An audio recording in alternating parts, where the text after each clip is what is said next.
તો એ પ્રેમ ક્યાં ગયો? એ પ્રેમ આપણે કેમ વારસામાં નથી આપી શક્યા આપણા સંતાનોને? આપણે કેમ આ આદર્શ લગ્ન જીવન, આદર્શ સંબંધો, માતા પિતાની સેવા, વૃદ્ધાશ્રમો વધતા જાય છે. માતા પિતા હવે ઘર છોડવા તત્પર છે, અને મોટાભાગના માતા પિતા એવું કહે છે કે ભાઈ અમારે તો એકલા જ રહેવું છે, અમારે નથી રહેવું અમારા છોકરાઓ સાથે, એમને માટે જુદું ઘર ખરીદો. આ પેઢીઓ વચ્ચેનું અંતર કેમ ઊભું થયું છે? કેમ આ યુવાનો અને સંબંધો એવા વિષય પર આપણે વાત કરવી પડે છે? અને ત્યારે મારે બહુ બહુ સરસ 2-3 મુદ્દા કહેવા છે. આ પ્રોબ્લેમ્સ બધા મેં તમારી સામે મૂક્યા કે આટલા સવાલો આપણી સામે આજે ઊભા છે. શ્રી કૃષ્ણ જ્યારે ગીતામાં અર્જુનને કહે છે, રથ મધ્યમાં લઈ જાય છે, મધ્યમાં રથ લઈ જઈને અર્જુન જુએ છે કે આ તો બધા જે લડવા આવ્યા છે એ મારા પોતાના છે, મારા કાકા, મારા મામા, મારો ભાઈ, મારા ફોઈ, મારા ફુવા, મારા સગા. અને ત્યારે અર્જુન કહે છે કે હું નહીં લડી શકું. છેલ્લી મિનિટે એના ગાત્રો ધ્રુજે છે, એનું ગળું સુકાય છે, એ કહે છે કે હું ગાંડીવ નહીં ઉપાડી શકું. અને ત્યારે કૃષ્ણ એને 18 અધ્યાય સંભળાવે છે. પણ એ 18 અધ્યાય સંભળાવતા પહેલો અધ્યાય અર્જુન વિષાદ યોગ છે. અર્જુન બોલે છે અને ભગવાન સાંભળે છે. વચ્ચે ક્યાંય એને ઇન્ટરપ્ટ નથી કરતા, ક્યાંય એને એમ નથી કહેતા કે ચૂપ રહે, પહેલા હું કહીશ તું સાંભળ. એક પેશન્ટ લિસનરની જેમ એ એની સમસ્યાઓ સાંભળે છે. કેટલા માતા પિતા, કેટલા ગુરુજનો, કેટલા પ્રોફેસર્સ, કેટલા ટીચર્સ આ યુવાનની સમસ્યા સાંભળવા તૈયાર છે? કેટલા મા બાપ શાંતિથી પોતાના બાળક સાથે દિવસનો 1 કલાક, 1.5 કલાક, 2 કલાક ટેબલ પર બેસીને એને શું કહેવું છે તે સાંભળવા તૈયાર છે? એ જેવો કંઈ કહેવા જાય, જેવી કંઈ કહેવા જાય એવી સલાહનું લિસ્ટ છે આપણી પાસે. આમ ન કરાય, આ છોકરો નકામો છે, આ તારો મિત્ર નકામો છે. હમણાં થોડા દિવસ પહેલાં મારા એક ફ્રેન્ડના ઘરે એનો દીકરો બહાર આવ્યો ડ્રોઈંગ રૂમમાં, અને આવીને કહે છે કે આ તમારા બધા ફ્રેન્ડ્સ, આ કાજલ આંટી છે ને એ બહુ ડાપણ કરે છે, આ બીજા ભાઈ છે ને આવા છે, આ ફલાણા આવા છે. એટલે અમે બધા ડઘાઈ ગયા, છોકરો કોઈ દિવસ આવું બિહેવ કરતો નથી. એટલે એના પપ્પાએ, સમીરભાઈએ એને પૂછ્યું કે કેમ એકદમ તને શું થયું? તો કે મારા ફ્રેન્ડ્સ આવે ને ત્યારે તમે આવું જ કરો છો. આના વાળ લાંબા છે ને આ પેન્ટ ચડ્ડીની નીચે પહેરે છે ને આ ચોકડીવાળું શર્ટ પહેરે છે ને આવી દાઢી રાખે છે ને આ ગળામાં માળા પહેરે છે, આ બધા નક્કામાં છે. અપિયરન્સ પરથી કોઈ વ્યક્તિને જજ કરવાનું ક્યાં સુધી યોગ્ય છે? ફેશન બદલાઈ છે, આ પેઢી જુદા કપડાં પહેરે છે, આ પેઢીને જુદી ચીજો પ્રત્યે આકર્ષણ છે. આ પેઢી હવે એવા પેન્ટ પહેરે છે કે જેમાં અંડી દેખાય તો ભલે દેખાય, ફરક શું પડે છે? એનાથી એના ચારિત્ર વિશે નિર્ણય કરીશું આપણે? એનાથી એની ઇન્ટેલિજન્સ વિશે નિર્ણય કરીશું આપણે? આપણે એક એવી જગ્યાએ પહોંચી ગયા છીએ કે જ્યાં ફેશન એક નવી પરિભાષામાં લખાઈ છે. લાંબા વાળ રાખવા એ ફેશન છે આજની પેઢીમાં. આપણને મને નથી ગમતું, ધેટ ડઝન્ટ મીન બીજાને ન ગમે. માતા પિતા એવું કે એને ઘેર ના બોલાવતો, એના જટિયા લાંબા છે, ગંદો લાગે છે.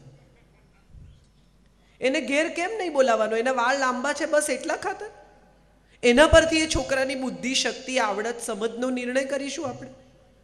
આ તારી બહેનપણી બહુ ટૂંકા કપડાં પહેરે છે, સ્ટ્રેપવાળા શર્ટ પહેરે છે, એ સીધી નથી લાગતી.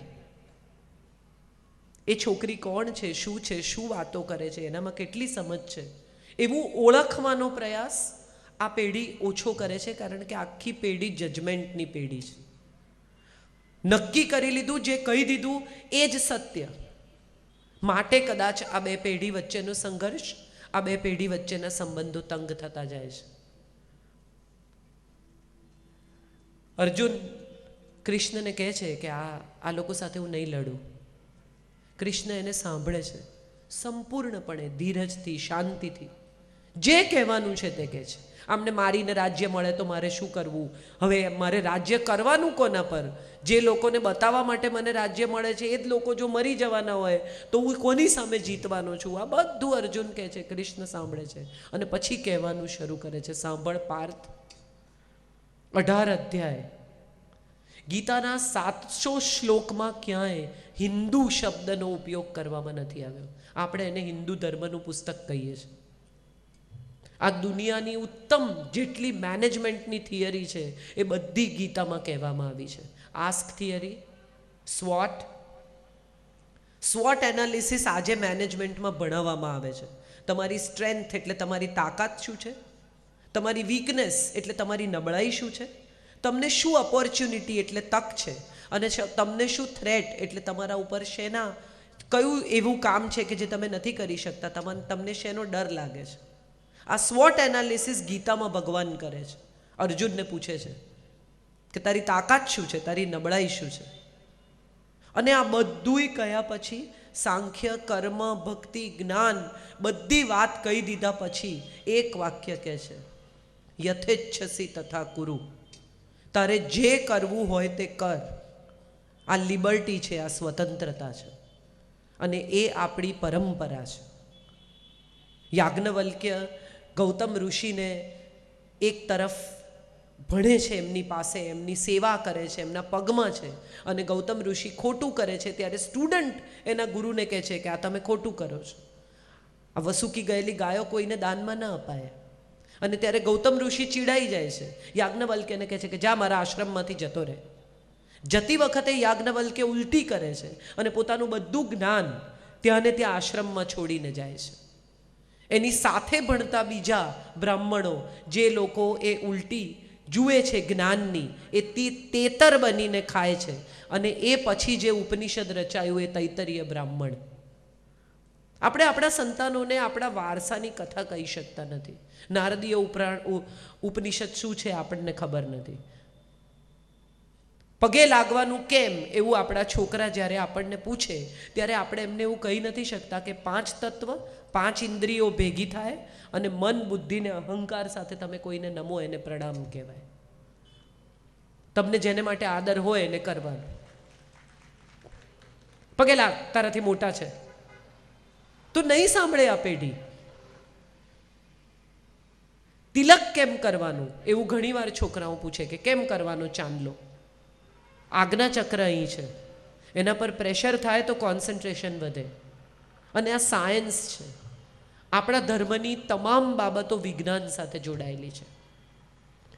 આપણા મંદિરો એટલા બધા ગંદા છે, આપણા મોટા ભાગના ધર્મ પુરુષો એટલા બધા કરપ્ટ છે કે આપણે નેક્સ્ટ જનરેશનને કશું આપી જ શકતા નથી.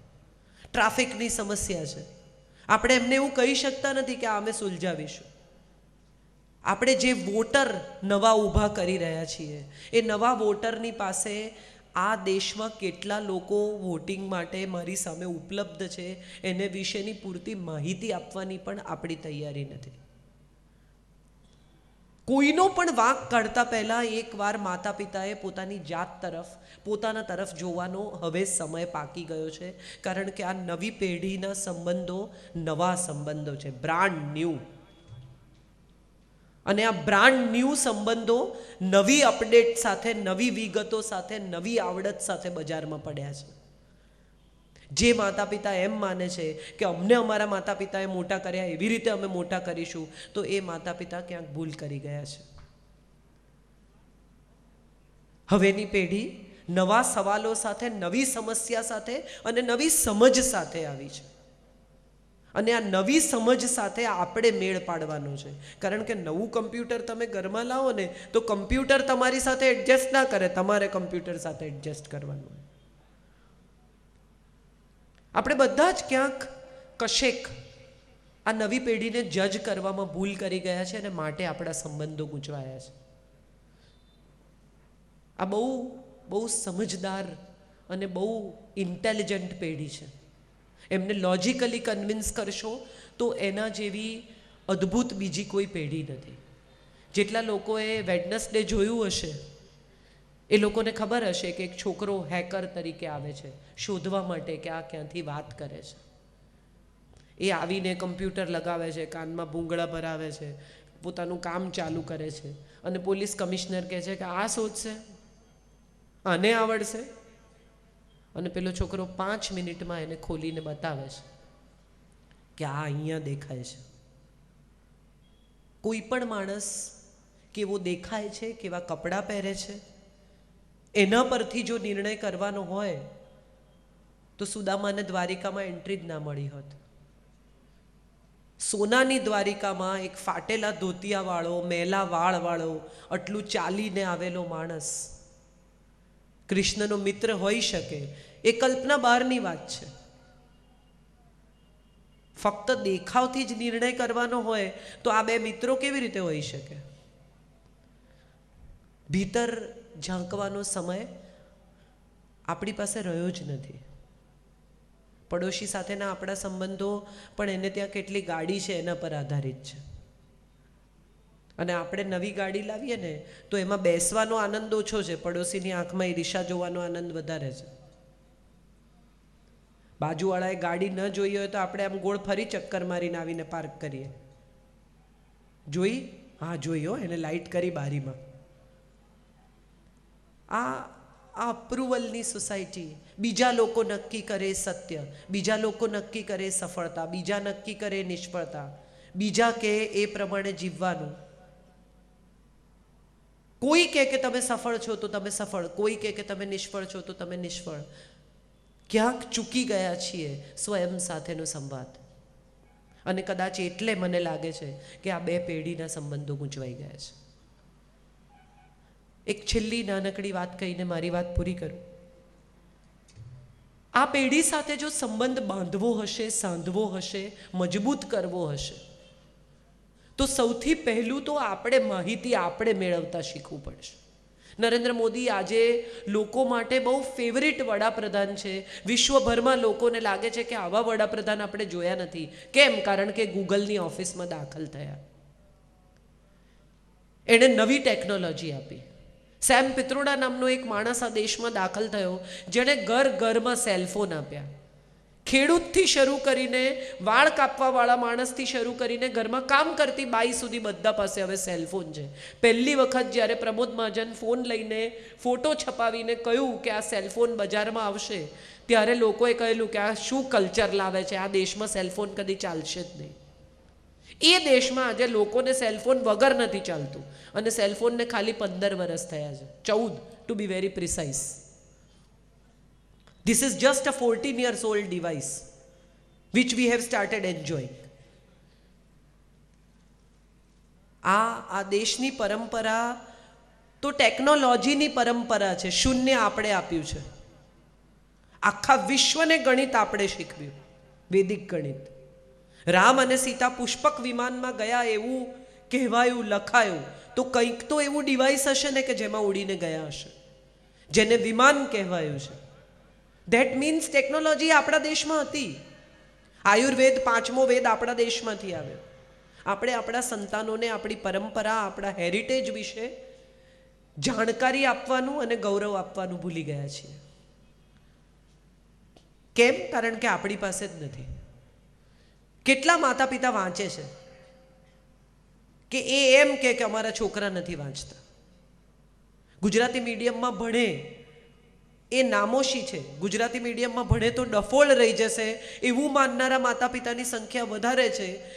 જેમાં એવું માનનારા માતા પિતા નથી કે જે એમ માને છે કે હું ગુજરાતી છું, મારું છોકરું પહેલાં તો ગુજરાતી જ શીખે પછી બીજી ભાષા શીખે. ગર્વથી કે બોલો એને 76 શું એટલે ખબર જ નથી. આ ગર્વ નથી, આ દુઃખની વાત છે. એ ગઈકાલે મને પૂછતો હતો, મમ્મી ખભા એટલે શું?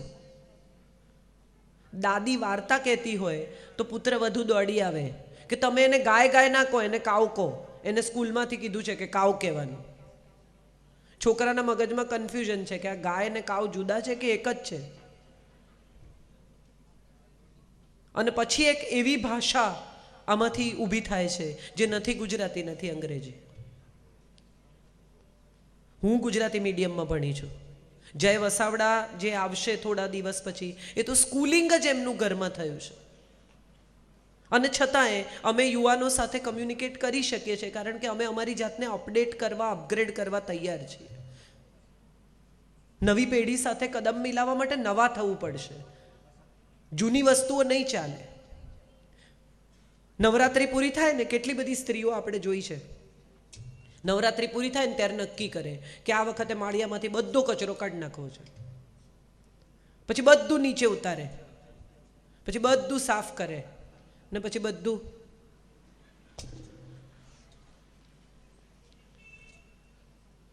આપણા મનના માળિયામાં પણ બહુ બધી જૂની વસ્તુઓ ભરી છે. એને કાઢીશું તો નવી વસ્તુ માટે જગ્યા થશે. એટલે નવી પેઢી સાથે કામ કરવું હોય તો ઇતિહાસને યાદ કરીને, પરંપરાઓને યાદ કરીને એને નવી વાત સાથે જોડવી પડશે. આપણે એમને એ શીખવાડવું પડશે કે આપણી પાસે શું ગૌરવ કરવા જેવી બાબતો છે. આ દેશની સરકાર કામ નથી કરતી, આ દેશમાં આમ નથી થતું, આ દેશમાં ખાડા છે, આ દેશમાં કરપ્શન છે, આ દેશમાં ફલાણું છે, પણ આ દેશમાં ગાર્ગી છે, આ દેશમાં અપાલા છે, આ દેશમાં ઘોષા છે, આ દેશમાં એવી સતી છે અનસુયા કે જે પાણીની અંજલિ ભરી અને દેવોને બાળક કરી નાખે છે. એવી સ્ત્રીઓ આ દેશમાં જન્મી છે. આ દેશમાં એવી માં જન્મી છે કે જે યુદ્ધના મેદાનમાં પોતાના બાળકને પીઠ પર બાંધીને ઘોડા પર બેસીને જાય છે. એ ભૂલી ગયા છીએ. આ દેશમાં ગાંધી છે જેણે આખી દુનિયાને એવું સમજાવ્યું કે હથિયાર વગર સ્વતંત્રતા મળી શકે છે. કેટલા બધા છોકરાઓ એવું કહે છે કે ગાંધીજીએ સરદાર પટેલને વડાપ્રધાન ના થવા દીધા ને આ દેશનું આમ થઈ ગયું ને આ દેશનું તેમ થઈ ગયું. એમણે ક્યાંક સાંભળ્યું છે, મોઢ સાંભળેલી કથાઓ હવે આ પેઢી કહેવા માંડી છે. ખરેખર એને વિશેનું સત્ય શું છે એ તો શોધો. શું જાણે છે આ પેઢી? એટલે પહેલી વાત તો એ કે એમને ઇતિહાસ સાથે, પુરાણો સાથે, આપણી પરંપરા સાથે જોડીને એક નવી દુનિયા સાથે ઓળખાણ કરાવવી પડશે. બીજી બહુ જ મહત્વની વાત, એમને સાંભળવા પડશે. એમને શું કહેવું છે એ સમજીને એમને કઈ બાબત સાથે આપણામાં વિરોધ લાગે છે. કારણ કે વિરોધ સાંભળીશું ને તો વિદ્રોહ નહીં થાય. આજે એક બહુ સરસ વાત કહી કે બદલાવ હંમેશા ઉપરથી આવે છે ને બળવા હંમેશા નીચેથી થાય છે. તમે દુનિયાની જો ઇતિહાસો તપાસો તો તમને સમજાય કે બદલાવ રાજાઓ લઈ આવ્યા. આ દેશમાં જેટલા સાધુઓ થયા, જેટલા ધર્મના સંસ્થાપકો થયા, એ બધા પહેલા રાજાઓ હતા. મહાવીર હોય, બુદ્ધ હોય, કૃષ્ણ હોય, આ બધા જ પહેલા એવા લોકો હતા કે જેમણે પહેલા ભોગવી લીધું, માણી લીધું, આનંદ કરી લીધો અને એ પછી એમણે એવી સલાહ આપી કે આમાં કશું નથી.